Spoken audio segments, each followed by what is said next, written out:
नमस्कार, मैं हूं नीलू। तो लोकसभा में आज वक्फ संशोधन बिल पेश होगा। प्रश्नकाल के बाद दोपहर 12 बजे बिल सदन में रखा जाएगा।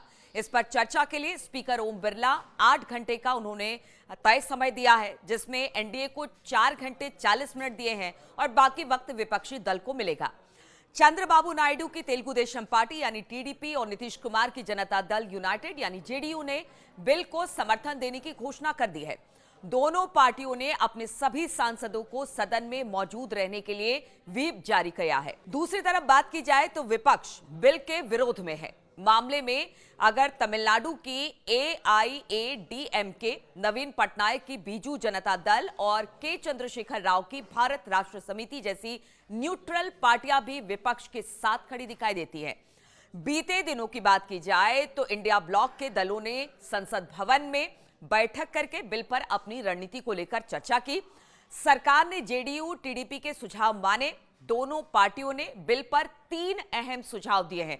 अब देखिए 3 अहम सुझाव क्या है, क्योंकि टीडीपी और जेडीयू को लेकर जो विपक्षी पार्टियां थी या मुस्लिम संगठन थे जो वक्फ के समर्थन में विरोध में खड़े थे, उनका कहना था कि इन दोनों पार्टियों को सामने आना चाहिए। जेडीयू और टीडीपी की बात की जाए तो सहयोगी दल है एनडीए में और उन्होंने अपनी 3 सुझाव दिए हैं, जिसको कहा यह जा रहा है एनडीए की तरफ से कि उनके 3 सुझाव को मान लिया गया है। और टीडीपी जेडीयू ने भी कह दिया है कि अगर इन सुझावों को मान लिया जाता है तो फिर हम वक्फ संशोधन बिल के साथ खड़े दिखाई देंगे। लेकिन अगर ऐसा नहीं होता है तो फिर क्या होगा, वो तो बात की बात है। लेकिन जो 3 अहम सुझाव हैं वो क्या है, वो हम आपको बताते हैं। तो वो 3 सुझाव जो कि जेडीयू और टीडीपी की तरफ से दिए गए हैं। पहला सुझाव, कानून को पिछली तारीख से लागू नहीं करना चाहिए, दोनों पार्टियों ने कहा है।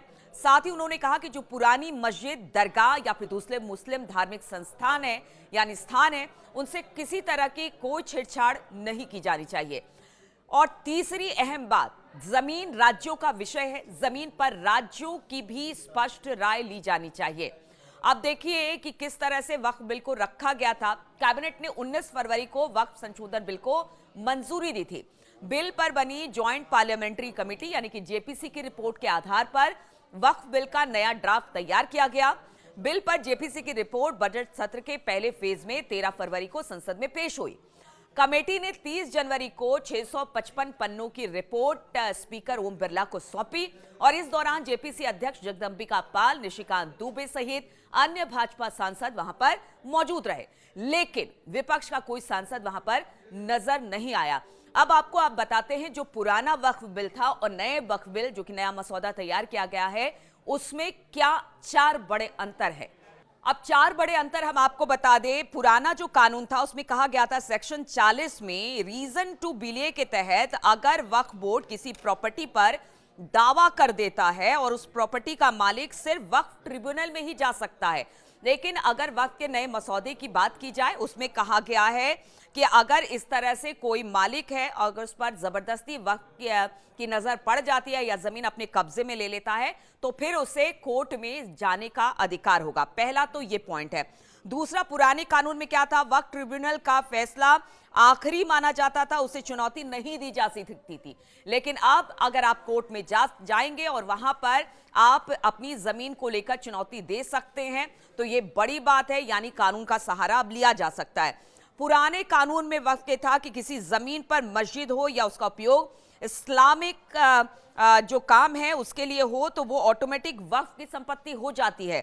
लेकिन अब जो नया मसौदा तैयार किया गया है उसमें कहा गया कि जब तक किसी ने प्रॉपर्टी वक्फ को दान में ना की हो, वो वक्फ संपत्ति नहीं होगी, भले ही उस प्रॉपर्टी कि वहां पर क्यों ना मस्जिद बना हो। यानी उसको देखा जाएगा कि अगर बिना दान के जबरदस्ती कब्जा किया हुआ मस्जिद बनाई गई है तो उस पर भी कानूनी कार्रवाई होगी।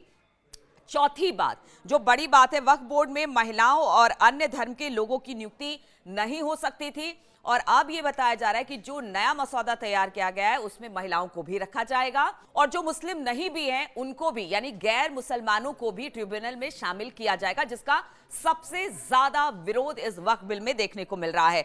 अब जरा हम आपको बता देते हैं जल्दी से कि संसद में इस वक्त अगर बिल लेकर आया जाता है और उसको अगर पास कराया जाता है तो किस तरह से मेजॉरिटी जो बीजेपी या फिर विपक्षी पार्टियों की यानी एनडीए और विपक्षी पार्टियों की है वो किस तरह से नंबर गेम क्या कहता है।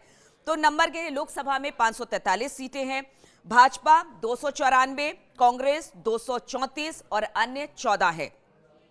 राज्यसभा का भी आंकड़ा आपको बता दें, 236 सीटें हैं, जिसमें से 121 बीजेपी प्लस यानी कि उनके जो दल है सहयोगी दल उनका, और कांग्रेस और उनके सहयोगी दलों के पास 85 हैं और अन्य के पास 30 है। तो बहुत ज्यादा मुश्किल बीजेपी को वक्फ संशोधन बिल को पास कराने में नहीं लगेगा, लेकिन आज पेश होने वाला है। चर्चा बहुत ज्यादा है और कहा यह जा रहा है कि अगर जेडीयू और टीडीपी खास तौर पर दो की, क्योंकि एनडीए इन्हीं सहयोगियों के सहारे इस वक्त सरकार चला रही है, और अगर इनका समर्थन मिल जाता है तब तो कहा जाता है कि वक्फ बिल पास करा दिया जा सकता है, कोई इसमें अड़चन नहीं आएगी। लेकिन अगर ये दोनों किसी बात को लेकर अड़ जाते हैं तो वक्फ बिल पर का क्या होगा, सबकी नजर इसी पर रहेगी। 8 घंटे की चर्चा है और चर्चा के बाद पता चलेगा कि जिसको लेकर सबसे ज्यादा हो हल्ला मच रहा है वक्फ बिल को लेकर, वक्फ संशोधन बिल को लेकर, क्या वो पास हो पाएगा और क्या वो कानून बन पाएगा, सबकी नजर रहेगी इस पर।